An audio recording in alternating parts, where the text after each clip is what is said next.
விக்கிரவாண்டி தேர்தலில் அதிமுக போட்டியிடாதது மேலிட உத்தரவு. பாஜகவுக்கு சப்போர்ட் பண்ணி தான் விக்கிரவாண்டி தேர்தலில் நிக்கலன்னு சொல்லி ப. சிதம்பரம் சொல்லியிருக்காரு. எப்படி அவருக்கு எங்க கட்சிக்கு என்ன சம்பந்தம்? அது எங்க கட்சி எடுக்கிற முடிவு, அவர் கட்சி எடுக்கிற முடிவு இல்ல. இன்றைக்கு ஈரோடு திராவிட முன்னேற்ற கழகம் ஆட்சிக்கு வந்த பிறகு, விடியா திமுக ஆட்சி ஏற்பட்ட பிறகு, திராவிட மாடல் ஆட்சி ஏற்பட்ட பிறகு ஈரோடு கிழக்கு சட்டமன்ற இடைத்தேர்தல் வந்தது. அந்த இடைத்தேர்தல் என்னென்ன நடந்தது? எதையாவது ஊடக நண்பர்கள் பேசுறீங்களா, சொல்றீங்களா? என்னை மட்டும் இந்த கேள்வி கேட்கறீங்க. இதை நீங்க போடுங்க. ஈரோடு கிழக்கு சட்டமன்ற இடைத்தேர்தல் போது ஜனநாயக படுகொலை நடைபெற்றது.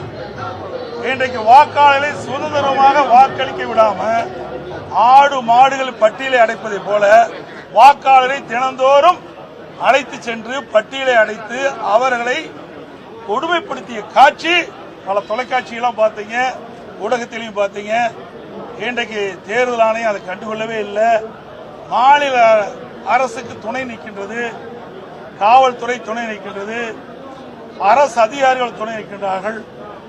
அதோட அமைச்சர் பெருமக்கள் அங்கே முகாமிட்டு ஆட்சி அதிகாரத்தை பயன்படுத்தி வனபலம் படைபலத்தை பயன்படுத்தி அதிகமான பரிசு பொருட்களை கொடுத்து அந்த தேர்தலை தில்லுமுள்ளு செய்து தேர்தல் நடைபெற்று முடிந்தது.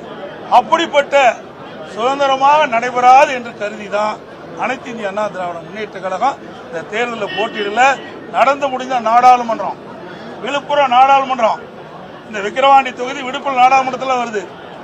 6000 ஓட்டு தான் குறைவு. இப்பவே என்ன ஓட்டு வந்துன்னு தெரியுது. மறுபடியும் எதுக்கு போட்டிடுவானே? போட்டிட்டா விடவே போறாங்க. இன்னைக்கு எல்லா ஆட்சி அதிகார பலத்தையும் பயன்படுத்துவாங்க, பணத்தை வாரி இறைப்பாங்க,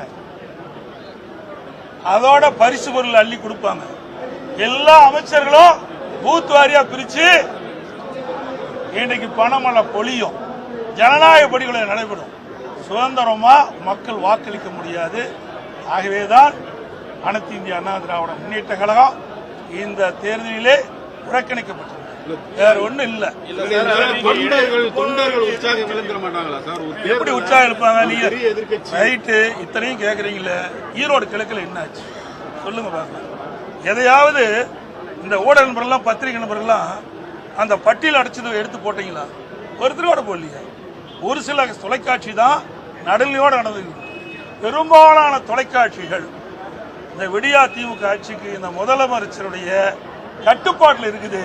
36 இடத்துல இந்த ஈரோடு கிழக்கு சட்டமன்ற இடைத்தேர்தலில் கொட்டை அமைச்சு அவருடைய கூட்டணி வேட்பாளருக்கு ஆதரவா இந்த விடியா திமுக அமைச்சர்களும் இந்த அவருடைய கட்சி சேர்ந்தவர்களும் பாடுபட்டாங்களா இல்லையா?